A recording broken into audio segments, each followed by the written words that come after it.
সাইয়েদনা মুসা আলাইহিস সালামের কাছে মালাকুল মাউত, মৃত্যুর ফেরেশতা, মানুষের সূরাতে এসেছিল, অনুমতি নেয় নাই, হুট করে ঘরে ঢুকছে। দুইকা কয় আনা মালাকুল মাউত, আমি মৃত্যুর ফেরেশতা, জিইতু আন আকবাদা রূহাক, আপনার রূহ কবজ করতে আসছি। মুসা আলাইহিস সালাম দেখতেছে একজন সলিমুদ্দি। মুসা নবী দেখে কি, আর সলিমুদ্দি কয় কি, আমি মালাকুল মাউত। ভেজাল আছে না নাই?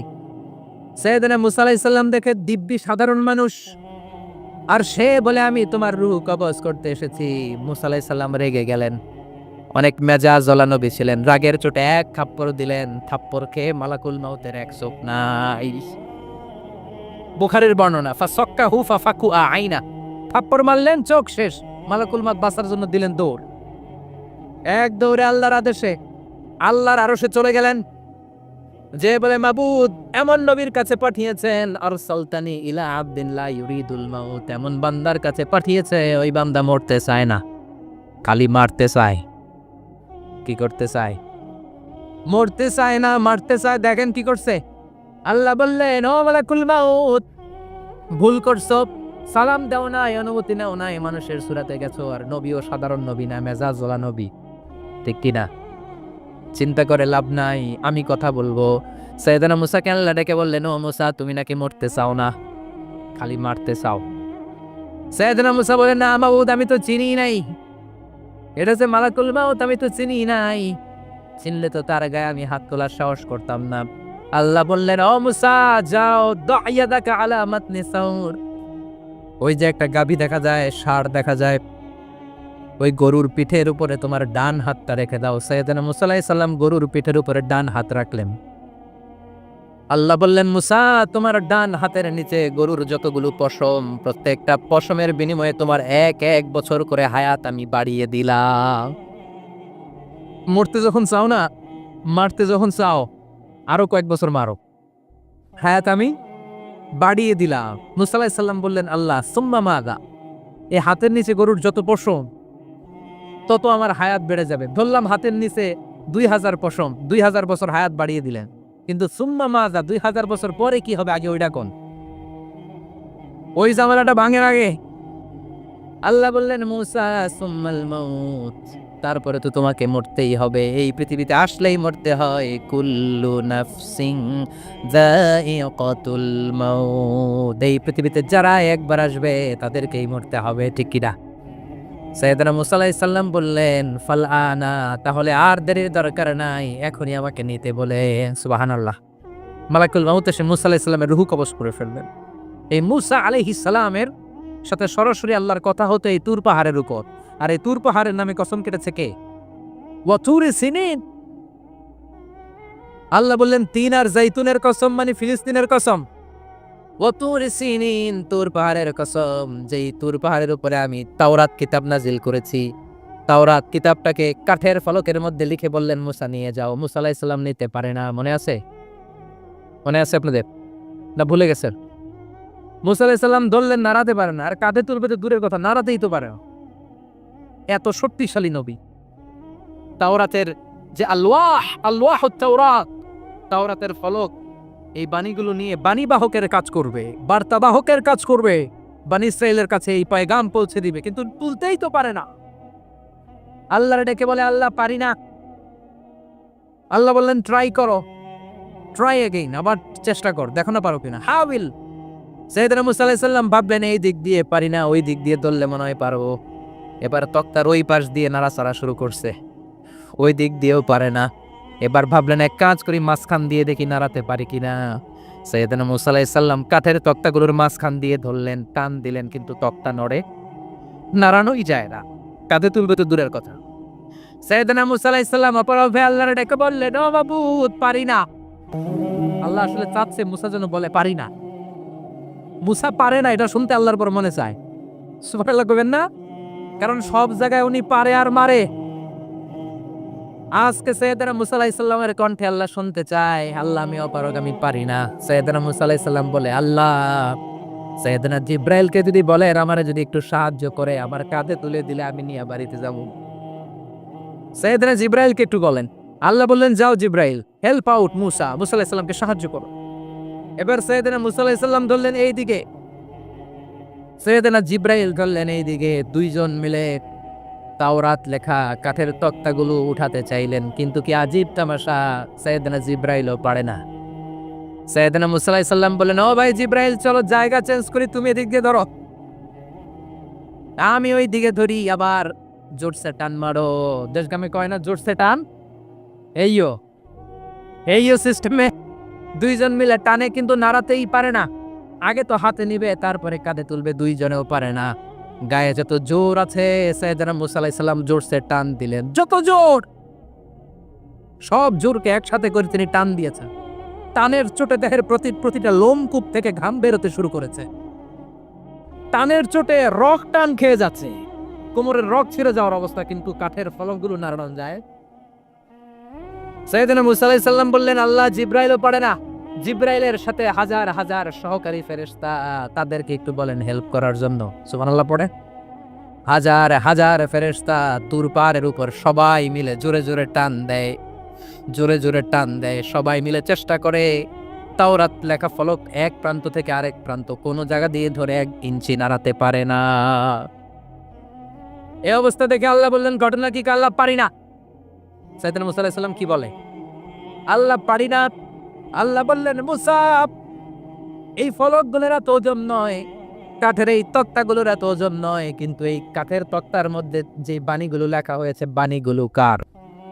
এটা আমার বাণী, আমার কথা। এই জিনিসটা বোঝানোর জন্য আমি এটার ওজনকে ভারী করে দিয়েছি। এবার জিব্রাইলের সহকারী ফেরেশতা লাগবে না, জিব্রাইলের সহযোগিতা লাগবে না, তোমার গায়ে আমি যেই জোর দিয়েছি, টান দিয়ে দেখো সবগুলারে কাঁধে তুলে নিতে পারবা। সাইয়েদনা মুসা আলাইহিস সালাম এবার বিসমিল্লাহ বলে সবগুলো তাওরাত লেখা কাঠের তক্তাগুলো কাঁধে নিয়ে এক দৌড়ে বাড়ি। আল্লাহু আকবার! যেই পাহাড়ের উপর এই তক্তা টানাটানির ঘটনা ঘটেছে, পাহাড়টার নাম, এজন্য আল্লাহ বললেন, ওয়াত-তিনি ওয়াজ-যাইতুনি ওয়া তুরি সিনিনা ওয়া হাযাল বালাদিন আমিন। তিন আর যাইতুনের কসম, তুর পাহাড়ের কসম। আবার তুর পাহাড়ের মধ্যে নূরের তাজাল্লি দিয়েছে কে? ফালাম্মা তাজাল্লা রাব্বুহু জাআলাহু দাক্কান ওয়া খাররা মূসা সাইকা। সাইয়েদনা মুসা আলাইহিস সালাম বললেন, আল্লাহ, তোমাকে দেখতে চাই। আল্লাহ বললেন, দেখতে পারবে না, পাহাড়ের দিকে তাকাও, পাহাড়ের মধ্যে নূরের তাজাল্লি দেব, যদি পাহাড়ে টিকে যায় তাহলে দেখতে পাবা। আল্লাহ যখন তুর পাহাড়ের উপর তাজাল্লি মেরেছেন, পাহাড় ভেঙে খান খান হয়ে যায়, সাইয়েদনা মুসা আলাইহিস সালাম বেহুশ হয়ে যায়। এই বেহুশ হওয়ার ঘটনা আর পাহাড় জ্বলে ছাই হওয়ার ঘটনা যেখানে ঘটেছে, ওই পাহাড়টার নাম জোরে বলেন। ওই তুর পাহাড়ের কসম কেটেছে কে? ওয়াতুরি, ওয়াতুরি 2285 মিটার উঁচু, অনেক উঁচু পাহাড়। আবার ইয়াজুজ মাজুজ যখন পৃথিবীতে আক্রমণ করবে, ইন্না ইয়াজুজ ওয়া মাজুজ মুফসিদুনা ফিল আরদ, তামাম জাহানে ইয়াজুজ মাজুজ যখন আক্রমণ করবে, তামাম পৃথিবীটাকে যখন লন্ডভন্ড করে দিবে, সাইয়েদনা ঈসা আলাইহিস সালাম মুমিন বান্দাদেরকে নিয়ে যেই পাহাড়ের উপর আশ্রয় নেবেন, সেটা হলো এই তুর পাহাড়। সুবহানাল্লাহ। ঈসা আলাইহিস সালাম মুমিনদেরকে নিয়ে এক পাহাড়ে চলে যাবে এই ইয়াজুজ মাজুজের অত্যাচার থেকে বাঁচার জন্য। এদেরকে ইংরেজিতে বলে Gog Magog. If you search in Google by writing Gog and Magog, আপনি পেয়ে যাবেন ইয়াজুজ মাজুজের কাহিনী। হাত্তা ইদা ফুতিহাত ইয়াজুজ ওয়া মাজুজ ওয়া হুম মিন কুল্লি হাদাবিন ইয়ানসিলুন, লক্ষ লক্ষ ইয়াজুজ মাজুজের বাহিনী আসবে। এই ইয়াজুজ মাজুজের বাহিনীর অত্যাচার, অবিচার, অনাচার, জুলুম থেকে, মারামারি থেকে বাঁচার জন্য মুসলমানরা ঈসা আলাইহিস সালামের নেতৃত্বে যে পাহাড়ের উপর আশ্রয় নিবেন, ওই পাহাড়ের নাম হলো তুর পাহাড়। ওই পাহাড়ের নাম কি? কোরআনে অনেকবার আল্লাহ তাআলা এই তুর পাহাড়ের কথা বলেছেন। আমি নিজে এই তুর পাহাড়ের চূড়ায় উঠেছি 2 বার। পাথরের পাহাড়, মাঝরাতে উঠতে হয়। এই তুর পাহাড়ের নিচে একটা গির্জা আছে, খ্রিস্টানদের প্রাচীনতম গির্জা, সেন্ট ক্যাথেরিনা গির্জা। এই গির্জার ভিতরে ঢুকেছিলাম দেখার জন্য। এটা পবিত্র জায়গা। মুসা আলাইহিস সালাম যখন যাচ্ছিলেন, আল্লাহ বলেন, ফাখলা'না আলাইক, ফাখলা'না আলাইকা ইন্নাকা বিল ওয়াদিল মুকাদ্দাসি তুয়া। শুজ অফ, জুতা খুলে ফেলো। মুসা, জুতা খুলে ফেলো। ইন্নাকা বিল ওয়াদিল মুকাদ্দাসি তুয়া। You are in a very holy valley, very sacred valley. একটা পবিত্র উপত্যকায় তুমি এসেছো। এর চাইতে উন্নত এবং পবিত্র উপত্যকা আমি মহাবিশ্বে কোথাও সৃষ্টি করি নাই। চিল্লায় পড়েন সুবহানাল্লাহ। মাঝরাতে এই তুর পাহাড়ে উঠতে হয়, ব্যাকপ্যাক নিয়ে যেতে হয়, সেখানে পানি টানি খাবার দাবার নিয়ে ওঠা লাগে, 3-4 ঘন্টা লাগে উঠতে, নামতে আবার 3-4 ঘন্টা। সকালে 10টা-11টার পরে আর তুর পাহাড়ে থাকা যায় না, কারণ আমাদের বাংলাদেশের পাহাড়গুলো মাটির পাহাড়, তুর পাহাড় হচ্ছে পাথরের পাহাড়। পাথরের পাহাড়ে যখন সূর্যের আলো লাগে, পাথরের পাহাড় গরম হয়ে যায়। আমরা মাঝরাতে উঠতে শুরু করলাম। আমরা যখন উঠতেছি দেখলাম খ্রিস্টিয়ান কমিউনিটির একটা গ্রুপ, তারাও উঠছে, ইহুদিদের একটা গ্রুপও উঠছে, কারণ এটা 3 ধর্মের লোকদের কাছে তীর্থস্থান। এই তুর পাহাড়ের চূড়ায় ছোট্ট একটা মসজিদ আছে, 7-8 জন নামাজ পড়া যায়। খ্রিস্টানদের একটা গির্জা আছে, ইহুদিদের একটা সিনাগগ আছে। ফজরের সময় উঠলাম, পুরো সিলসিলাতুল জিবা তুর পাহাড় দেখলাম, অবাক হলাম। এই পাহাড়ে বিশ্বনবী মেরাজের রাতে নেমে দোয়া করেছেন, ঠিক কিনা? এই পাহাড়ে ঈসা আলাইহিস সালাম মুমিনদেরকে নিয়ে ইয়াজুজ মাজুজের আক্রমণ থেকে বাঁচার জন্য আশ্রয় নিবেন। এই তুর পাহাড়ের কসম কোরআনের ভেতরে কেটেছে কে? এজন্য আল্লাহ বললেন, ওয়াত-তিনি ওয়াজ-যাইতুনি ওয়া তুরি সিনিনা ওয়া হাযাল বালাদিল আমিন। তিন আর যাইতুনের কসম, ওই মিশরের তুর পাহাড়ের কসম, ওয়া হাযাল বালাদিল আমিন, এই নিরাপদ শহরের কসম। শহরটার নাম কি? কি নাম? এই নিরাপদ শহর দ্বারা আল্লাহ বুঝিয়েছে মক্কা, না ফিলিস্তিন না, ফিলিস্তিন হচ্ছে প্রথমটা। কিন্তু হাযাল বালাদিল আমিন, এই নিরাপদ শহর দিয়ে আল্লাহ বুঝিয়েছেন মক্কা শহরকে। চিৎকার করে বলবেন কোন শহর? মক্কা শহর। এই মক্কা শহরের আগের নাম বাক্কা। মক্কার আগের নাম কি? জোরে বলেন, আরো জোরে। ইন্না আউওয়ালা বাইতিন উদিআ লিন-নাসি লাল্লাযী বিবাক্কাতা মুবারাকা হুদাল লিল আলামিন। নিশ্চয়ই পৃথিবীর সর্বপ্রথম ঘর যেই শহরের মধ্যে আমি আল্লাহ স্থাপন করলাম, শহরটার নাম হলো বাক্কা শহর। কি শহর? এই বাক্কা পরে চেঞ্জ হয়েছে মক্কা। আল্লাহু আকবার। তার মানে আজকে জানলেন মক্কা শহরের আগের নাম হলো বাক্কা। আগের নাম কি? মক্কা শহরে অনেক হোটেল আছে, হোটেলের নাম ফুন্দুক বাক্কা। দেখছেন? ফুন্দুক বাক্কা মানে বাক্কা হোটেল। এই বাক্কা হচ্ছে মক্কার আগের নাম, মনে থাকবে। আল্লাহ বললেন হাযাল বালাদিল আমিন, এই নিরাপদ শহরের কসম, এই শহরের চেয়ে নিরাপদ শহর পৃথিবীর মধ্যে। ইউসাউইরুকুম ফিল আরহামি কাইফা ইয়াশা লা ইলাহা ইল্লা হুয়াল আজিজুল হাকীম। তিনি হলেন এমন সত্তা যিনি মায়ের পেটে থাকা অবস্থায় তোমাদের চেহারার ডিজাইন করে দিয়েছে। চিল্লায় বলেন সুবহানাল্লাহ। তাহলে 4টা কসম কেটে আল্লাহ যে দামি কথাটা বললেন, লাকাদ খালাকনাল ইনসানা ফি আহসানি তাকওয়িম, সুন্দর আকৃতিতে তৈরি করেছি। এজন্য সুন্দর চেহারাটা নিয়ে যখন আয়নার সামনে দাঁড়াবেন, তখন আপনি আয়নার দোয়া পড়বেন আল্লাহুম্মা হাসসানতা খালকি ফাহসিন খুলুকি।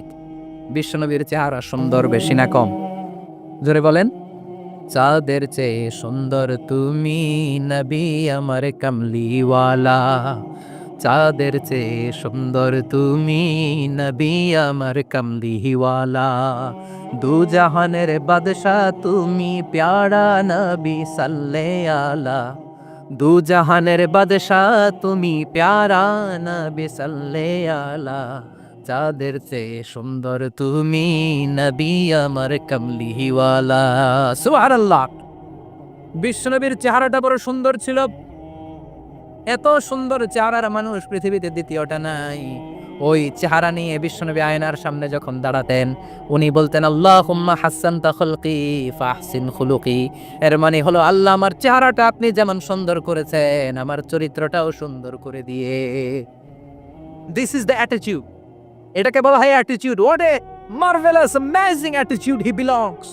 বিশ্বনবীর কি সুন্দর অ্যাটিটিউড ছিল। সুন্দর চেহারা নিয়ে আয়নার সামনে দাঁড়িয়ে তিনি বলতেন, আল্লাহ আমার চেহারাটা যেমনি সুন্দর করেছো, আমার চরিত্রটাকেও সুন্দর করে দাও। আমার বাহিরটা যেমন সুন্দর, আল্লাহ আমার ভেতরটারেও সুন্দর করে দিও। পড়েন আমিন।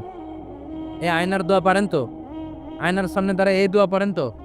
নাকি বলেন আয়না বসাইয়া দিও কলবের ভিতর? এগুলো বলবেন? পড়েন আল্লাহুম্মা হাসসানতা খালকি ফাহসিন খুলুকি, আল্লাহুম্মা হাসসানতা খালকি ফাহসিন খুলুকি।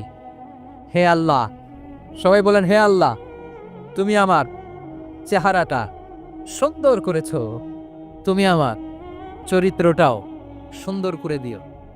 আমিন। আর জোরে পড়েন আমিন। এই জন্য নিজে যখন আয়নার সামনে দাঁড়াবেন এটা বলবেন, আপনার স্ত্রী যখন আয়নার সামনে দাঁড়ায় তখন এইটা বলবেন, আপনার বাচ্চা যখন আয়নার সামনে দাঁড়ায় তখন এই দোয়া পড়বেন। রাজি আছেন তো? আয়নার সামনে দাঁড়িয়ে আমরা বলবো হাসান তাখল কি আল্লাহ তুমি আমার চেহারাটা সুন্দর করেছো, আমরা সবাই সুন্দর, আমরা সবাই সুন্দর। যার কালার কালো, কালো চামড়ার লোক, তার মধ্যে একটা সৌন্দর্য আছে না নাই? আল্লাহ বললেন এই কালো আর ধলো এগুলো তো বাইরে, ওয়াখতিলাফু আলওয়ানিকুম ওয়া আলসিনাতিকুম, তোমাদের গায়ের রঙের ভিন্নতা, ভাষার ভিন্নতা, এগুলো আল্লাহর মিরাকেল। একজন সাদা, একজন কালো, একজন ধূসর বর্ণের, এক একজনের চেহারার সাথে আরেকজনের চেহারার মিল নাই। সুবহানাল্লাহ, এটাই সৌন্দর্য। এজন্য আল্লাহ বললেন লাকাদ খালাকনাল ইনসানা ফি আহসানি তাকবীম, আমি গোটা মানব জাতিকে চমৎকার একটা স্টাইল দিয়ে তৈরি করেছি। এই স্টাইলের সাথে পৃথিবীর কোনো প্রাণীর কোনো মিল থাকে না। সুবহানাল্লাহ, কি অসাধারণ আমাদের কাঠামো। আপনি যদি হিউম্যান ব্রেইন নিয়ে চিন্তা করেন, আমাদের ব্রেইনের ক্যাপাসিটি কিন্তু অনেক বেশি। এই পৃথিবীতে সবচেয়ে পাওয়ারফুল যে কম্পিউটার আবিষ্কার করা হয়েছে এটার নাম ক্রে-1 সুপার কম্পিউটার।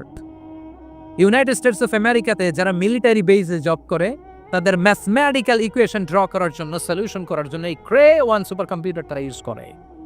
বিজ্ঞানীরা হিউম্যান ব্রেইনের ক্যাপাসিটির সাথে ওই ক্রে-1 সুপার কম্পিউটারের তুলনা করেছে।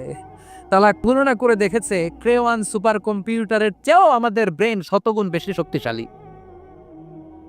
আমাদের হেয়ারিং সিস্টেম নিয়ে যদি আপনি গবেষণা করেন অবাক হয়ে যাবেন। এই যে কানের মধ্যে এখানে পেঁচানো দেখা যায়, এটা কি আল্লাহ এমনি এমনি দিছে? মা খালাকতা হাদা বাতিলা, এমনি এমনি আল্লাহ কিচ্ছু দেয় নাই।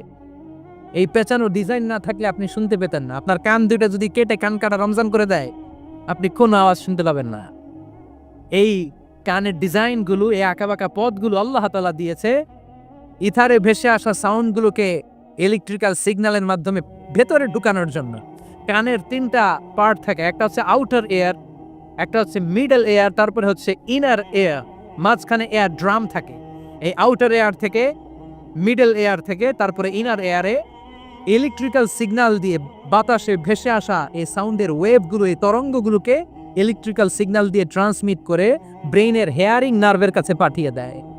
এই সূক্ষ্ম কাজগুলো হতে আসলে অনেক সময় লাগে, কিন্তু 1 সেকেন্ডের মধ্যে আমি বলছি আর আপনারা সেকেন্ডে শুনছেন। চিল্লা এখন সুবহানাল্লাহ।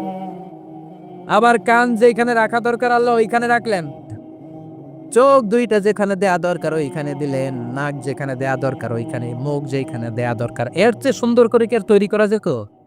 নাক এইখানে না রেখে অন্য জায়গায় সেট করলে কি বেশি সুবিধা হতো?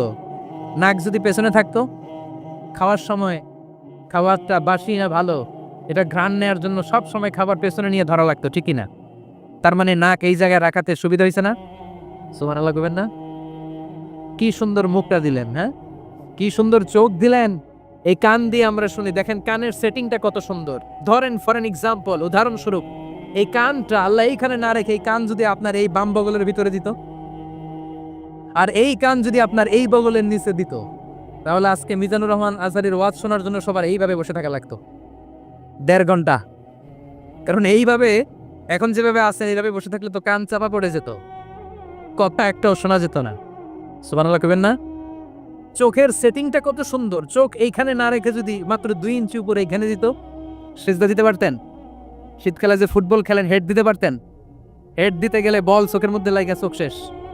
সুবহানাল্লাহ পড়েন। কি অসাধারণ অবকাঠামো।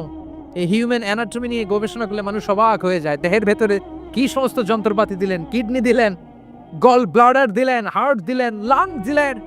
যেখানে যে অঙ্গটা রেখে দেওয়া দরকার ঠিক সেইভাবে মায়ের পেটে থাকতেই আমাদের ডিজাইন দিয়েছে কে?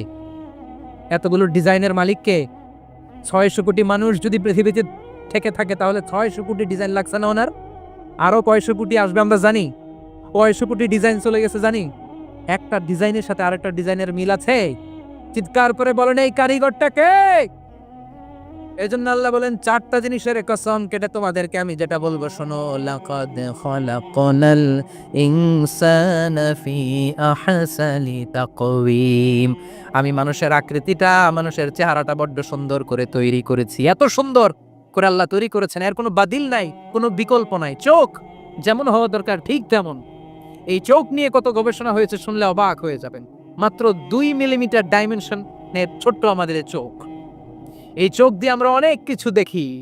কাছের জিনিস যেমনি দেখি দূরের জিনিসও দেখি, দূরের চাঁদ দেখি, দূরের সূর্য দেখি, দূরের মেঘমালা দেখি, ওই বিমানটাকে দেখি, আবার কাছে ছোট্ট মানুষটাকেও দেখি, ঠিক কিনা? এটার ভেতরে আল্লাহ অনেক পাওয়ারফুল মেগাপিক্সেল দিয়েছেন। এই পৃথিবীতে সবচেয়ে পাওয়ারফুল যে ক্যামেরাগুলো আবিষ্কার হয়েছে মুভি শুট করার জন্য, সেখানে যেই মেগাপিক্সেল আল্লাহ দিয়েছেন, চোখের ভেতরে এর কয়েক গুণ বেশি দিয়েছেন। চিল্লায় বলেন আল্লাহু আকবার।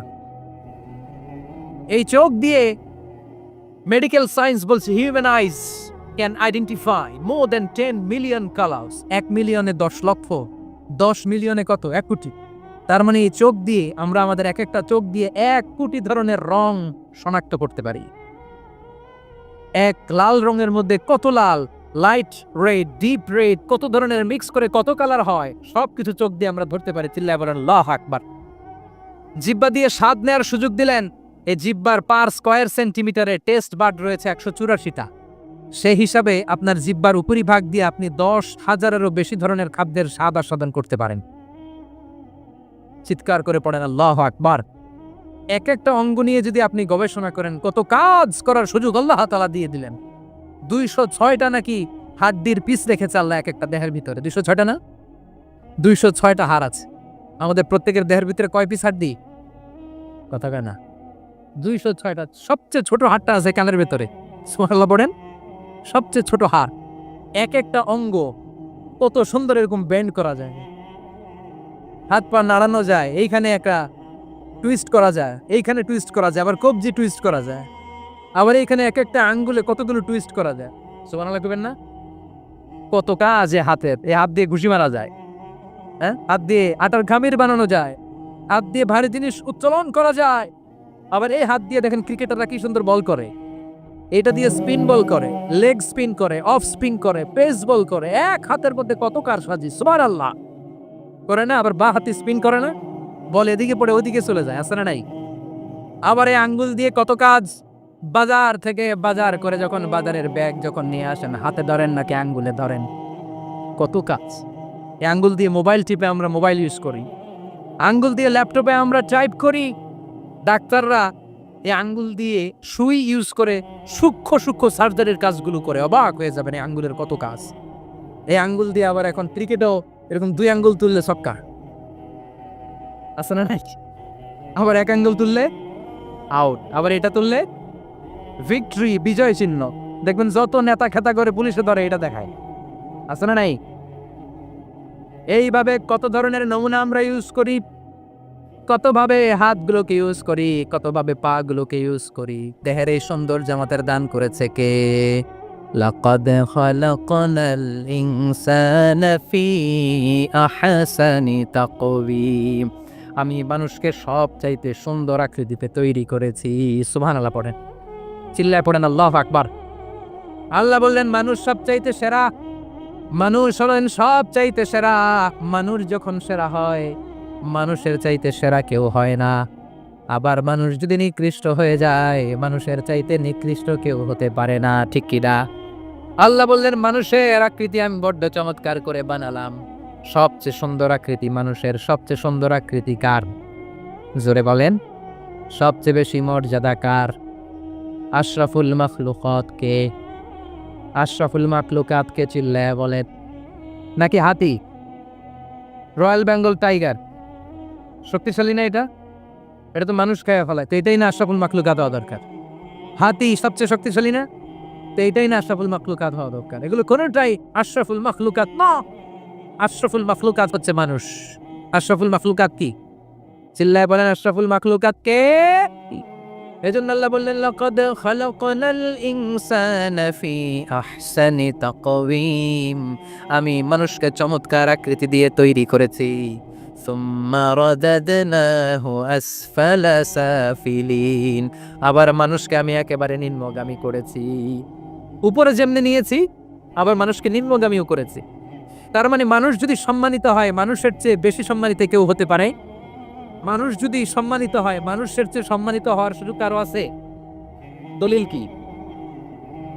দলিল হচ্ছে বিশ্বনবী যখন মেরাজে যাচ্ছিলেন, একটা সার্টেন লেভেল, যে একটা নির্দিষ্ট জায়গায়, যে সাইয়েদনা জিব্রাইল বললেন ইয়া রাসূলুল্লাহ আমি আর উপরে যেতে পারবো না, আমার খেলা এই জায়গায় শেষ, নবী আপনার খেলা এখন শুরু। সুবহানাল্লাহ। ও নবী, এই জায়গার নাম সিদরাতুল মুনতাহা, এইটা সীমান্ত বৃক্ষ, এটা হচ্ছে বর্ডার এরিয়া। কি এরিয়া? এটা হলো বর্ডার এরিয়া, এখানে আমার খেলা শেষ। আজীবন আমি এই জায়গায় এসে কান পেতে আল্লাহর অর্ডার শুনেছি, আর ওই অর্ডার তামিল করার জন্য দুনিয়াতে নেমেছি। আমি জিব্রাইলের উপরে যদি 1 ইঞ্চি উপরে ওঠার চেষ্টা করি, আমার শত শত পাখাগুলোকে জ্বালিয়ে ছাই করে দিবে কে? সেদিনে জিব্রাইলের উপরে যেতে পারে নাই, যেখানে সেদিনে জিব্রাইলের খেলা শেষ, ওইখানে বিশ্বনবীর খেলা শুরু হয়েছিল। কোন সুবহানাল্লাহ। তার মানে মানুষ যখন উপরে ওঠে, এত উপরে উঠে যায়, ফেরেশতাদেরকেও হার মানিয়ে ফেরেশতাদের উপরে চলে যায়। আবার মানুষ যখন নিচে নামতে শুরু করে, শয়তানকেও হার মানিয়ে নিচে চলে যায়, ঠিক কিনা? তার মানে হাইয়ার হলে সব দিক দিয়ে হাইয়ার, হাইয়েস্ট তো অল ক্রাইটেরিয়াতে সে হাইয়েস্ট, লোয়েস্ট তো অল ক্রাইটেরিয়াতে সে লোয়েস্ট। মানুষ ভালো হলে এর চেয়ে ভালো আর হয় না, মানুষ খারাপ হলে তার চাইতে খারাপ আর হয় না। এজন্য আল্লাহ বললেন সুম্মা রাদাদনাহু আসফালা সাফিলিন। মানুষকে যেমনি আমি সুন্দর আকৃতি দিয়ে তৈরি করেছি, আবার ওই মানুষকে আমি আল্লাহ নিম্নগামী করেছি, যেটা উপরে ওঠে ওইটা আবার নিচেও নামা লাগে, ঠিক কিনা? কোন কোন তাফসীরে মুফাসসিরিনে ইকরাম বলেছেন আসফালা সাফিলিন দিয়ে বার্ধক্যকে বোঝানো হয়েছে। যৌবনে মানুষের চেহারা আর সৌন্দর্য বেড়ে যায়। যৌবন যখন ঠিকরে পড়ে, একজন তাগড়া যুবক, তার চেহারার মধ্যে যে সৌন্দর্য, ওই ছেলেটাই যখন বুড়ো হয়ে যায়, তার চেহারার দিকে কেউ তাকাতে চায় না। রং ধরা যৌবন জং ধরে নাই, জং ধরে শেষ, ঠিক কিনা? আবার কোন কোন মুফাসসির বলেছে না, এটা নৈতিক অধপতন। সুম্মা রাদাদনাহু আসফালা সাফিলিন। মানুষ যখন নিম্নগামী হয়, সবচেয়ে খারাপ হয়ে যায়। এই মানুষের মধ্যে যখন নেফাকি দেখা দেয়, মানুষ যখন মুনাফিক হয়ে যায়, সবচেয়ে খারাপ হয়ে যায়। মুনাফিকের চরিত্র যখন একজন মানুষের মধ্যে সে ধারণ করে, নিচে যেতে যেতে এত নিচে সে চলে যায়, শয়তান দেখে অবাক হয়ে যায়। শয়তান দেখে মনে মনে কয়, এইটাই যদি দুনিয়ায় আইব, আমারে আল্লাহ বানাইছে কেন? কথা বুঝতে পারছেন? মানুষ এত নিচে যায়, শয়তান অবাক হয়ে বলে, এইটাই যদি দুনিয়াতে থাকবে, তোর আমি তৈরি হইলাম কেন? আমি শয়তান হইলাম কেন? এজন্য মানুষ ভালো হলে সবচেয়ে ভালো, খারাপ হলে সবচাইতে খারাপ। তার কারণটা কি? মানুষ যখন খারাপ হয়, পশুর চাইতেও খারাপ হয়ে যায়। জোরে বলেন, ঠিক কিনা? আমরা বলি না তুই পশুর চাইতেও অধম? মানবিকতা হারিয়ে যখন মানুষ অন্যায় কাজ করে, তখন আমরা বলি তুই পশুর চাইতেও অধম, ঠিক কিনা? এজন্য বলা হয় জনসংখ্যা বাড়ছে, মানুষ বাড়ছে না। বাড়ছে জনসংখ্যা, বাড়ছে কি মানুষ? বাড়ছে নাকি? মানুষ নাই। এই দুনিয়া এখন তো সেই দুনিয়া না। সাইয়েদনা মুসা আলাইহিস সালামের কাছে মালাকুল মাউত, মৃত্যুর ফেরেশতা, মানুষের সূরাতে এসেছিল, অনুমতি নেয় নাই, হুট করে ঘরে ঢুকছে। দুইকা কয় আনা মালাকুল মাউত, আমি মৃত্যুর ফেরেশতা, জিইতু আন আকবাদা রূহাক, আপনার রূহ কবজ করতে আসছি। মুসা আলাইহিস সালাম দেখতেছে একজন সলিমুদ্দি। মুসা নবী দেখে কি, আর সলিমুদ্দি কয় কি, আমি মালাকুল মাউত। বেজাল আছে না নাই? সাইয়েদনা মুসা আলাইহিস সালাম দেখে দিব্যি সাধারণ মানুষ, আর সে বলে আমি তোমার রূহ কবজ করতে এসেছি। মুসা আলাইহিস সালাম রেগে গেলেন, অনেক মেজাজ জ্বলা নবী ছিলেন। রাগের চোটে এক থাপ্পড় দিলেন, থাপ্পড় খেয়ে মালাকুল মাউতের এক চোখ নাই। বুখারীর বর্ণনা, ফাসাক্কাহু ফাফাকু আইনা, থাপ্পড় মারলেন, চোখ শেষ। মালাকুল মাউত বাঁচার জন্য দিলেন দৌড়, এক দৌড়ে আল্লাহর আদেশে আল্লাহর আরশে চলে গেলেন। যে বলে মাবুদ এমন নবীর কাছে পাঠিয়েছেন, আরসালতানি ইলা আবদিন লা ইউরিদুল মাউত, এমন বান্দার কাছে পাঠিয়েছে, ওই বান্দা মরতে চায় না, খালি মারতে চায়। কি করতে চায়? মরতে চায় না, মারতে চায়। দেখেন কি করছে আল্লাহ, বললেন ও মালাকুল মাউত, ভুল করছো, সালাম দাও নাই, অনুমতি নাও নাই, মানুষের সূরাতে গেছো, আর নবীও সাধারণ নবী না, মেজাজ ওলা নবী, ঠিক কিনা? চিন্তা করে লাভ নাই, আমি কথা বলবো। সাইয়েদনা মুসাকে আল্লাহ ডেকে বললেন, ও মুসা, তুমি নাকি মরতে চাও না, খালি মারতে চাও। সাইয়েদনা মুসা বলেন, না মাবুদ, আমি তো চিনি নাই, এটা যে মালাকুল মাউত, আমি তো চিনি নাই, চিনলে তো তার গায়ে আমি হাত তোলার সাহস করতাম না। আল্লাহ বললেন, ও মুসা, যাও, দাইয়াদাকা আলা মাতনি সাউর, ওই যে একটা গাভী দেখা যায়, ষাঁড় দেখা যায়, ওই গরুর পিঠের উপরে তোমার ডান হাতটা রেখে দাও। সাইয়েদনা মুসা আলাইহিস সালাম গরুর পিঠের উপরে ডান হাত রাখলেন। আল্লাহ বললেন, মুসা, তোমার ডান হাতের নিচে গরুর যতগুলো পশম, প্রত্যেকটা পশমের বিনিময়ে তোমার এক এক বছর করে হায়াত আমি বাড়িয়ে দিলাম। মরতে যখন চাও না, মারতে যখন চাও, আরো কয়েক বছর মারো, হায়াত আমি বাড়িয়ে দিলাম। মুসা আলাইহিস সালাম বললেন, আল্লাহ সুম্মা মাযা?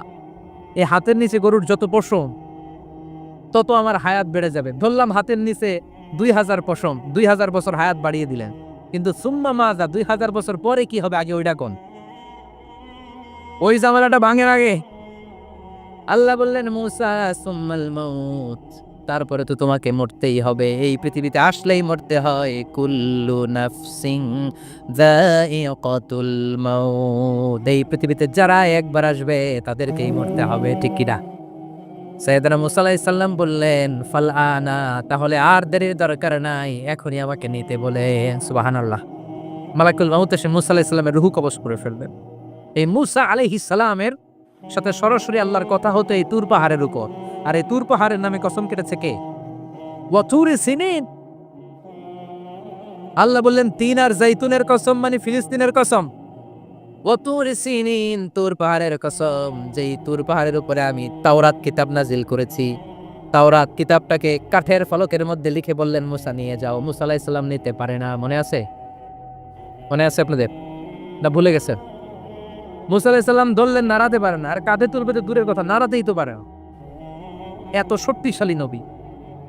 তাওরাতের যে আলওয়াহুত তাওরাত, তাওরাতের ফলক, এই বাণীগুলো নিয়ে বাণীবাহকের কাজ করবে, বার্তাবাহকের কাজ করবে, বানী ইসরাইলের কাছে এই পয়গাম পৌঁছে দিবে, কিন্তু তুলতেই তো পারে না। আল্লাহর ডেকে বলে, আল্লাহ পারি না। আল্লাহ বললেন, ট্রাই করো, ট্রাই এগেইন, আবার চেষ্টা কর, দেখো না পারো কিনা। হাউইল। সাইয়েদনা মুসা আলাইহিস সালাম ভাবলেন, এই দিক দিয়ে পারি না, ওই দিক দিয়ে ধরলে মনে হয় পারবো। এবার তক্তার ওই পাশ দিয়ে নাড়াচাড়া শুরু করছে, ওই দিক দিয়েও পারে না। এবার ভাবলেন, এক কাজ করি, মাঝখান দিয়ে দেখি নাড়াতে পারি কিনা। সাইয়েদনা মুসা আলাইহিস সালাম কাঠের তক্তাগুলোর মাঝখান দিয়ে ধরলেন, টান দিলেন, কিন্তু তক্তা নড়ে, নাড়ানোই যায় না। কাঁধে তুলবে তো দূরের কথা। সাইয়েদনা মুসা আলাইহিস সালাম অপরাধে আল্লাহর ডেকে বললেন, ও মাবুদ, পারি না। আল্লাহ আসলে চাচ্ছে মুসা যেন বলে পারি না। মুসা পারে না এটা শুনতে আল্লাহর পর মনে চায়। সুবহানাল্লাহ কইবেন না? কারণ সব জায়গায় উনি পারে আর মারে। আজকে সাইয়েদনা মুসা আলাইহিস সালামের কণ্ঠে আল্লাহ শুনতে চায়, আল্লাহ আমি অপারগ, আমি পারি না। সাইয়েদনা মুসা আলাইহিস সালাম বলে, আল্লাহ সাইয়েদনা জিব্রাইলকে যদি বলে আমারে যদি একটু সাহায্য করে, আমার কাঁধে তুলে দিলে আমি নিয়ে বাড়িতে যাব। সাইয়েদনা জিব্রাইলকে একটু বলেন। আল্লাহ বললেন, যাও জিব্রাইল, হেল্প আউট মুসা, মুসা আলাইহিস সালামকে সাহায্য করো।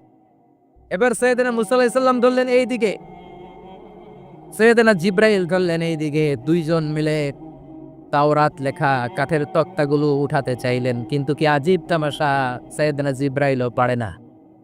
সাইয়েদনা মুসা আলাইহিস সালাম বললেন, ও ভাই জিব্রাইল, চলো জায়গা চেঞ্জ করি, তুমি এদিক দিয়ে ধরো, আমি ওই দিকে ধরি। আবার জোরসে টান মারো, দেশগামে কয় না জোরসে টান, এইও এইও সিস্টেমে দুইজন মিলে টানে, কিন্তু নাড়াতেই পারে না। আগে তো হাতে নিবে, তারপরে কাঁধে তুলবে, দুইজনেও পারে না। গায়ে যত জোর আছে, সাইয়েদনা মুসা আলাইহিস সালাম জোরসে টান দিলেন, যত জোর, সব জোরকে একসাথে করে তিনি টান দিয়েছেন। টানের চোটে দেহের প্রতিটা লোমকূপ থেকে ঘাম বেরোতে শুরু করেছে। টানের চোটে রক টান খেয়ে যাচ্ছে, কোমরের রক ছিঁড়ে যাওয়ার অবস্থা, কিন্তু কাঠের ফলকগুলো নাড়ানো যায়। সাইয়েদনা মুসা আলাইহিস সালাম বললেন, আল্লাহ জিব্রাইলও পারে না। জিব্রাইলের সাথে হাজার হাজার সহকারী ফেরেশতা, তাদেরকে একটু বলেন হেল্প করার জন্য। সুবহানাল্লাহ পড়ে। হাজার হাজার ফেরেশতা তুর পাহাড়ের উপর সবাই মিলে জোরে জোরে টান দেয়, জোরে জোরে টান দেয়, সবাই মিলে চেষ্টা করে। তাওরাত লেখা ফলক এক প্রান্ত থেকে আরেক প্রান্ত কোনো জায়গা দিয়ে ধরে 1 ইঞ্চি নাড়াতে পারে না। এই অবস্থা দেখে আল্লাহ বললেন, ঘটনা কি? আল্লাহ পারি না। সাইয়েদনা মুসা আলাইহিস সালাম কি বলে? আল্লাহ পারি না। আল্লাহ বললেন, মুসা, এই ফলকগুলোর এত ওজন নয়, কাঠের এই তক্তাগুলোর এত ওজন নয়, কিন্তু এই কাঠের তক্তার মধ্যে যে বাণীগুলো লেখা হয়েছে, বাণীগুলো কার? এটা আমার বাণী, আমার কথা। এই জিনিসটা বোঝানোর জন্য আমি এটার ওজনকে ভারী করে দিয়েছি। এবার জিব্রাইলের সহকারী ফেরেশতা লাগবে না, জিব্রাইলের সহযোগিতা লাগবে না, তোমার গায়ে আমি যেই জোর দিয়েছি, টান দিয়ে দেখো সবগুলারে কাঁধে তুলে নিতে পারবা। সাইয়েদনা মুসা আলাইহিস সালাম এবার বিসমিল্লাহ বলে সবগুলো তাওরাত লেখা কাঠের তক্তাগুলো কাঁধে নিয়ে এক দৌড়ে বাড়ি। আল্লাহু আকবার। যেই পাহাড়ের উপর এই তক্তা টানাটানির ঘটনা ঘটেছে, পাহাড়টার নাম, এজন্য আল্লাহ বললেন ওয়াত-তিনি ওয়াজ-যাইতুনি ওয়া তুরি সিনিনা ওয়া হাযাল বালাদিল আমিন। তিন আর জাইতুনের কসম, তুর পাহাড়ের কসম। আবার তুর পাহাড়ের মধ্যে নূরের তাজাল্লি দিয়েছে কে? ফালাম্মা তাজাল্লা রাব্বুহু জাআলাহু দাক্কান ওয়া খাররা মূসা সাইকা। সাইয়েদনা মুসা আলাইহিস সালাম বললেন আল্লাহ তোমাকে দেখতে চাই। আল্লাহ বললেন দেখতে পারবে না, পাহাড়ের দিকে তাকাও, পাহাড়ের মধ্যে নূরের তাজাল্লি দেব, যদি পাহাড়ে টিকে যায় তাহলে দেখতে পাবা। আল্লাহ যখন তুর পাহাড়ের উপর তাজাল্লি মেরেছেন, পাহাড় ভেঙে খান খান হয়ে যায়, সাইয়েদনা মুসা আলাইহিস সালাম বেহুশ হয়ে যায়। এই বেহুশ হওয়ার ঘটনা আর পাহাড় জ্বলে ছাই হওয়ার ঘটনা যেখানে ঘটেছে, ওই পাহাড়টার নাম জোরে বলেন। ওই তুর পাহাড়ের কসম কেটেছে কে? ওয়াতুরি 2285 মিটার উঁচু, অনেক উঁচু পাহাড়। আবার ইয়াজুজ মাজুজ যখন পৃথিবীতে আক্রমণ করবে, ইন্না ইয়াজুজা ওয়া মাজুজা মুফসিদুনা ফিল আরদ, তামাম জাহানে ইয়াজুজ মাজুজ যখন আক্রমণ করবে, তামাম পৃথিবীটাকে যখন লন্ডভন্ড করে দিবে, সাইয়েদনা ঈসা আলাইহিস সালাম মুমিন বান্দাদেরকে নিয়ে যেই পাহাড়ের উপর আশ্রয় নেবেন সেটা হলো এই তুর পাহাড়। সুবহানাল্লাহ। ঈসা আলাইহিস সালাম মুমিনদেরকে নিয়ে এক পাহাড়ে চলে যাবে এই ইয়াজুজ মাজুজের অত্যাচার থেকে বাঁচার জন্য। এদেরকে ইংরেজিতে বলে Gog Magog. If you search in Google by writing Gog and Magog, আপনি পেয়ে যাবেন ইয়াজুজ মাজুজের কাহিনী। হাত্তা ইযা ফুতিহাত ইয়াজুজ ওয়া মাজুজ ওয়া হুম মিন কুল্লি হাদাবি ইয়ানসিলুন, লক্ষ লক্ষ ইয়াজুজ মাজুজের বাহিনী আসবে। এই ইয়াজুজ মাজুজের বাহিনীর অত্যাচার, অবিচার, অনাচার, জুলুম থেকে, মারামারি থেকে বাঁচার জন্য মুসলমানরা ঈসা আলাইহিস সালামের নেতৃত্বে যেই পাহাড়ের উপর আশ্রয় নিবেন, ওই পাহাড়ের নাম হলো তুর পাহাড়। ওই পাহাড়ের নাম কি? কোরআনে অনেকবার আল্লাহ তাআলা এই তুর পাহাড়ের কথা বলেছেন। আমি নিজে এই তুর পাহাড়ের চূড়ায় উঠেছি 2 বার। পাথরের পাহাড়, মাঝরাতে উঠতে হয়। এই তুর পাহাড়ের নিচে একটা গির্জা আছে, খ্রিস্টানদের প্রাচীনতম গির্জা, সেন্ট ক্যাথেরিনা গির্জা। এই গির্জার ভিতরে ঢুকেছিলাম দেখার জন্য। এটা পবিত্র জায়গা। মুসা আলাইহিস সালাম যখন যাচ্ছিলেন, আল্লাহ বলেন ফাখলা'না আলাইকা ইন্নাকা বিল ওয়াদিল মুকাদ্দাসি তুয়া, শুজ অফ, জুতা খুলে ফেলো।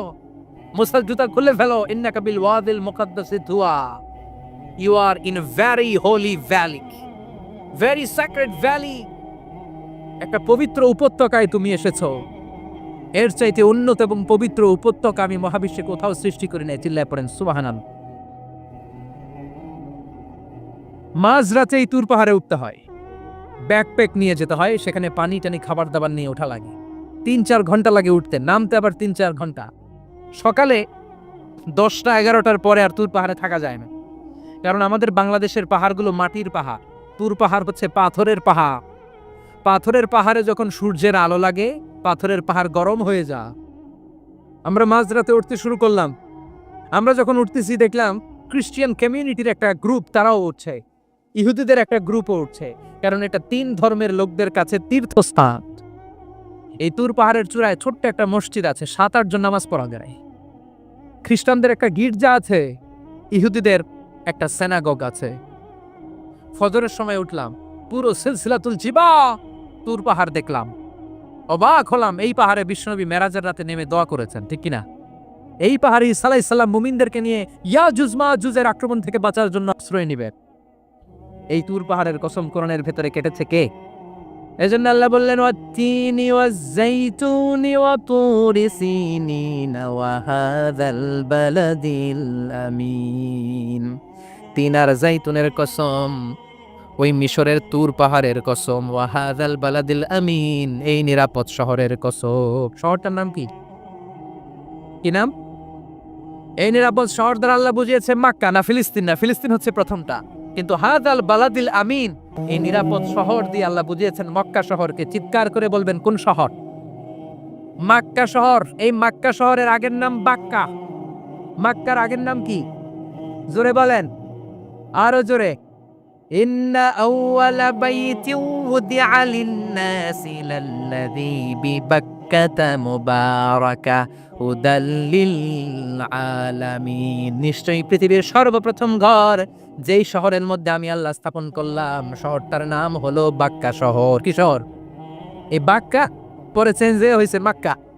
আল্লাহু আকবার। তার মানে আজকে জানলেন মক্কা শহরের আগের নাম হলো বাক্কা। আগের নাম কি? মক্কা শহরে অনেক হোটেল আছে, হোটেলের নাম ফুন্দুক বাক্কা। দেখছেন? ফুন্দুক বাক্কা মানে বাক্কা হোটেল। এই বাক্কা হচ্ছে মক্কার আগের নাম, মনে থাকবে। আল্লাহ বললেন হাদাল বালাদিল আমিন, এই নিরাপদ শহরের কসম, এই শহরের চেয়ে নিরাপদ শহর পৃথিবীর মধ্যে। ইউসাউইরুকুম ফিল আরহামি কাইফা ইয়াশা লা ইলাহা ইল্লা হুয়াল আজিজুল হাকীম। তিনি হলেন এমন সত্তা যিনি মায়ের পেটে থাকা অবস্থায় তোমাদের চেহারার ডিজাইন করে দিয়েছে। চিল্লায় বলেন সুবহানাল্লাহ। তাহলে চারটা কসম কেটে আল্লাহ যে দামি কথাটা বললেন, লাকাদ খালাকনাল ইনসানা ফি আহসানি তাকওয়িম, সুন্দর আকৃতিতে তৈরি করেছি। এজন্য সুন্দর চেহারাটা নিয়ে যখন আয়নার সামনে দাঁড়াবেন, তখন আপনি আয়নার দোয়া পড়বেন আল্লাহুম্মা হাসসানতা খালকি ফাহসিন খুলুকি। বিশ্বনবীর চেহারা সুন্দর বেশি না কম? জোরে বলেন। চাঁদের চেয়ে সুন্দর তুমি নবী আমার কামলিওয়ালা, চাঁদের চেয়ে সুন্দর তুমি নবী আমার কামলিওয়ালা, দু জাহানের বাদশাহ তুমি প্যারা নবী সাল্লে আলা, দু জাহানের বাদশাহ তুমি প্যারা নবী সাল্লে আলা, চাঁদের চেয়ে সুন্দর তুমি নবী আমার কামলিওয়ালা। সুবহানাল্লাহ। বিশ্বনবীর চেহারাটা বড় সুন্দর ছিল। এত সুন্দর চেহারার মানুষ পৃথিবীতে দ্বিতীয়টা নাই। ওই চেহারা নিয়ে বিশ্বনবী আয়নার সামনে যখন দাঁড়াতেন, উনি বলতেন আল্লাহুম্মা হাসসানতা খালকি ফাহসিন খুলুকি। এর মানে হলো আল্লাহ আমার চেহারাটা আপনি যেমন সুন্দর করেছেন, আমার চরিত্রটাও সুন্দর করে দিয়ে। This is the attitude. এটাকে বলা হয় attitude. What a marvellous amazing attitude he belongs. বিশ্বনবীর কি সুন্দর অ্যাটিটিউড ছিল। সুন্দর চেহারা নিয়ে আয়নার সামনে দাঁড়িয়ে তিনি বলতেন, আল্লাহ আমার চেহারাটা যেমনি সুন্দর করেছো, আমার চরিত্রটাকেও সুন্দর করে দাও। আমার বাহিরটা যেমন সুন্দর আল্লাহ, আমার ভেতরটারেও সুন্দর করে দিও। পড়েন আমিন। এই আয়নার দোয়া পারেন তো? আয়নার সামনে দাঁড়ায় এই দোয়া পারেন তো? নাকি বলেন আয়না বসাইয়া দিও কলবের ভিতর? এগুলো বলবেন? পড়েন আল্লাহুম্মা হাসসানতা খালকি ফাহসিন খুলুকি, আল্লাহুম্মা হাসসানতা খালকি ফাহসিন খুলুকি। হে আল্লাহ, সবাই বলেন হে আল্লাহ, তুমি আমার চেহারাটা সুন্দর করেছো, তুমি আমার চরিত্রটাও সুন্দর করে দিও। আমিন। আরো জোরে পড়েন আমিন। এই জন্য নিজে যখন আয়নার সামনে দাঁড়াবেন এটা বলবেন, আপনার স্ত্রী যখন আয়নার সামনে দাঁড়ায় তখন এইটা বলবেন, আপনার বাচ্চা যখন আয়নার সামনে দাঁড়ায় তখন এই দোয়া পড়বেন। রাজি আছেন তো? আয়নার সামনে দাঁড়িয়ে আমরা বলবো হাসসানতা খালকি, আল্লাহ তুমি আমার চেহারাটা সুন্দর করেছো। আমরা সবাই সুন্দর, আমরা সবাই সুন্দর। যার কালার কালো, কালো চামড়ার লোক, তার মধ্যে একটা সৌন্দর্য আছে না নাই? আল্লাহ বললেন এই কালো আর ধলো এগুলো তো বাইরে।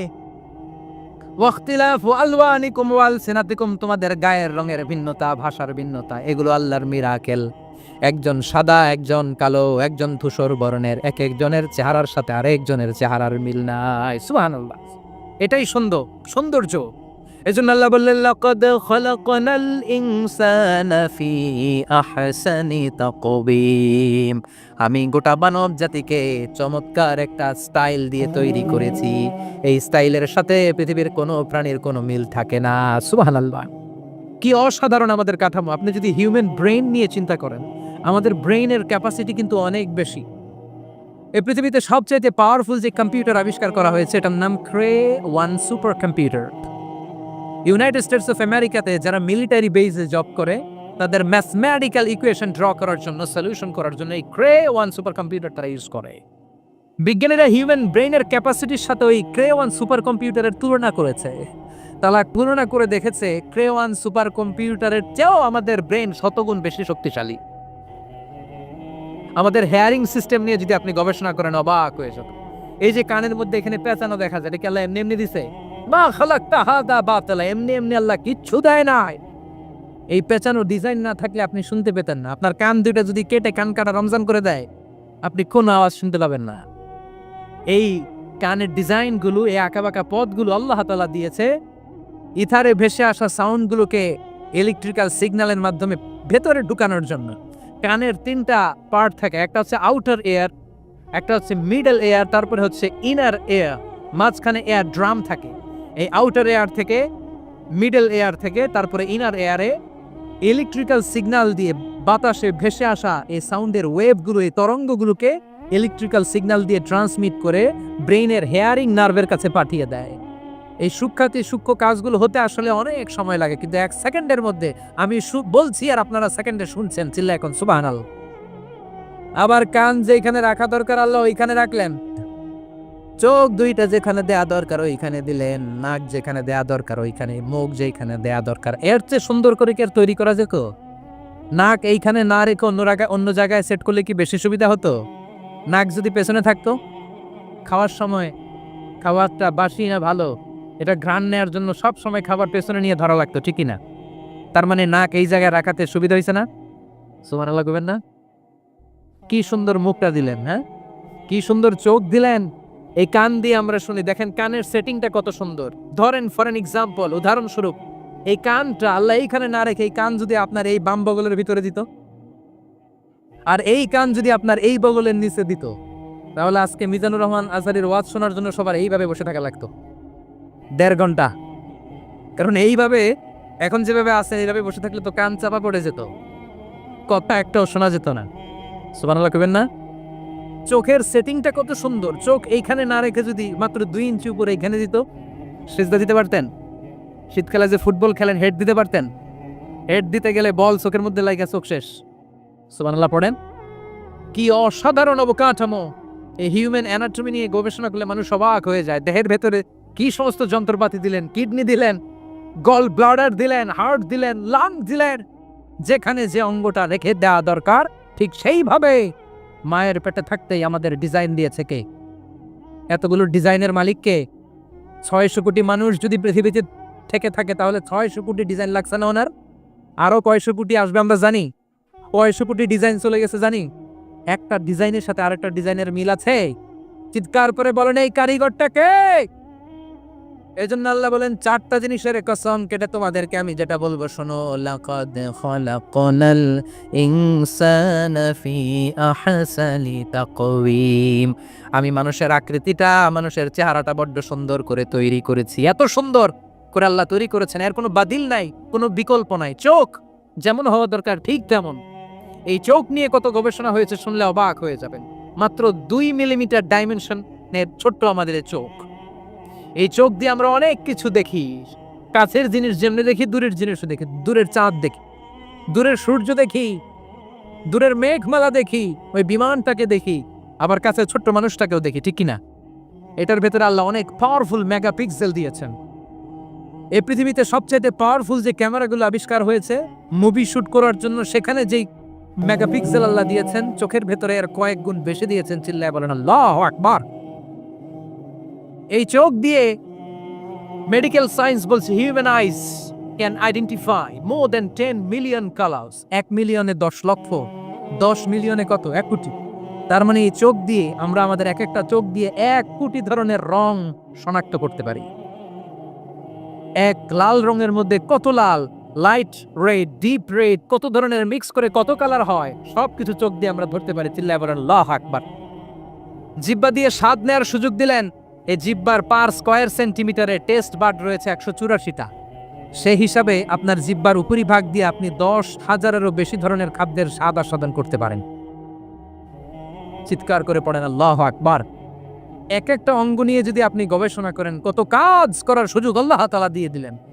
206টা নাকি হাড্ডির পিস রেখেছে আল্লাহ এক একটা দেহের ভিতরে। 206টা না, 206টা হাড় আছে। আমাদের প্রত্যেকের দেহের ভিতরে কয় পিস হাড্ডি? কথা কয় না। 206টা। সবচেয়ে ছোট হাড়টা আছে কানের ভেতরে। সুবহানাল্লাহ পড়েন। সবচেয়ে ছোট হাড়। এক একটা অঙ্গ কত সুন্দর এরকম বেন্ড করা যায়, হাত পা নাড়ানো যায়, এইখানে একটা টুইস্ট করা যায়, এইখানে টুইস্ট করা যায়, আবার কবজি টুইস্ট করা যায়। আবার এখানে এক একটা আঙ্গুলে কতগুলো টুইস্ট করা যায়, সুবহানাল্লাহ কইবেন না? কত কাজ এ হাতের, এই হাত দিয়ে ঘুষি মারা যায়, হ্যাঁ, হাত দিয়ে আটার খামির বানানো যায়, হাত দিয়ে ভারী জিনিস উত্তোলন করা যায়। আবার এই হাত দিয়ে দেখেন ক্রিকেটাররা কি সুন্দর বল করে, এটা দিয়ে স্পিন বল করে, লেগ স্পিন করে, অফ স্পিন করে, পেস বল করে, এক হাতের মধ্যে কত কারসাজি, সুবহানাল্লাহ করে না? আবার বা হাতে স্পিন করে না, বল এদিকে পড়ে ওদিকে চলে যায়, আছে না নাই?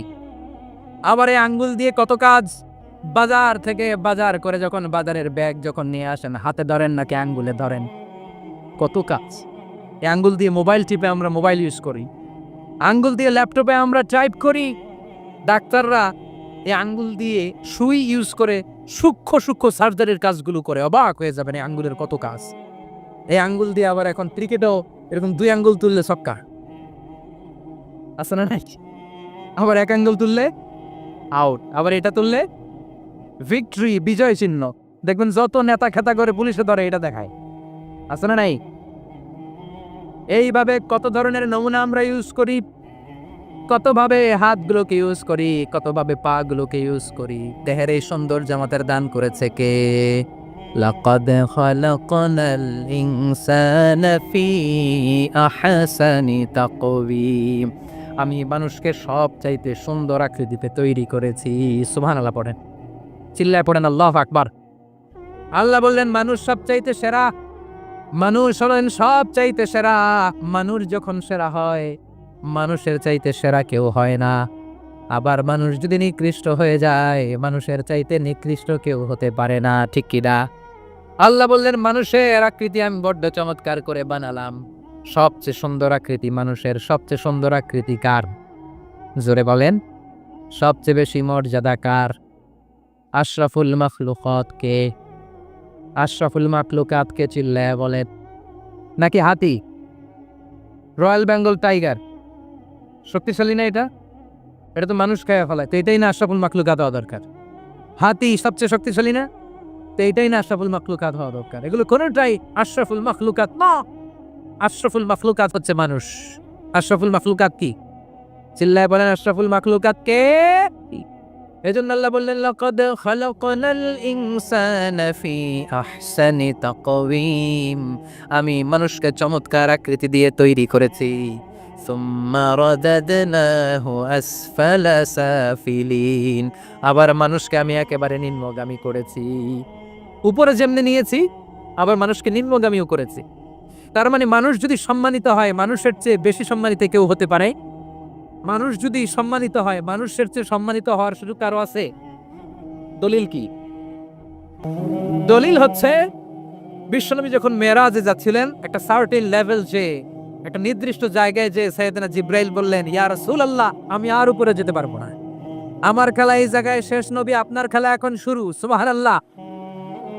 ও নবী, এই জায়গার নাম সিদরাতুল মুনতাহা, এটা সীমান্ত বৃক্ষ, এটা হচ্ছে বর্ডার এরিয়া। কি এরিয়া?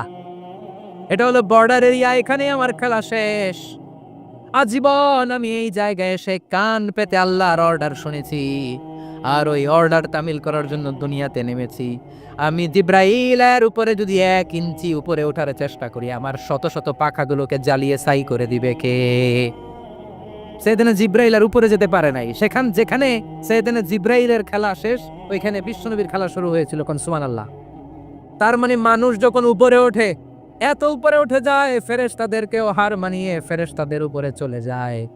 আবার মানুষ যখন নিচে নামতে শুরু করে, শয়তানকেও হার মানিয়ে নিচে চলে যায়, ঠিক কি না? তার মানে হাইয়ার হলে সব দিক দিয়ে হাইয়ার, হাইয়েস্ট তো অল ক্রাইটেরিয়াতে সে হাইয়েস্ট, লোয়েস্ট তো অল ক্রাইটেরিয়াতে সে লোয়েস্ট। মানুষ ভালো হলে এর চেয়ে ভালো আর হয় না, মানুষ খারাপ হলে তার চাইতে খারাপ আর হয় না। এজন্য আল্লাহ বললেন সুম্মা রাদাদনাহু আসফালা সাফিলিন। মানুষকে যেমনি আমি সুন্দর আকৃতি দিয়ে তৈরি করেছি, আবার ওই মানুষকে আমি আল্লাহ নিম্নগামী করেছি। যেটা উপরে ওঠে ওইটা আবার নিচেও নামা লাগে, ঠিক কিনা? কোন কোন তাফসীরে মুফাসসিরিনে ইকরাম বলেছেন আসফালা সাফিলিন দিয়ে বার্ধক্যকে বোঝানো হয়েছে। যৌবনে মানুষের চেহারার সৌন্দর্য বেড়ে যায়। যৌবন যখন ঠিকরে পড়ে, একজন তাগড়া যুবক, তার চেহারার মধ্যে যে সৌন্দর্য, ওই ছেলেটাই যখন বুড়ো হয়ে যায়, তার চেহারার দিকে কেউ তাকাতে চায় না। রং ধরা যৌবন জং ধরে নাই, জং ধরে শেষ, ঠিক কিনা? আবার কোন কোন মুফাসসির বলেছে না, এটা নৈতিক অধঃপতন।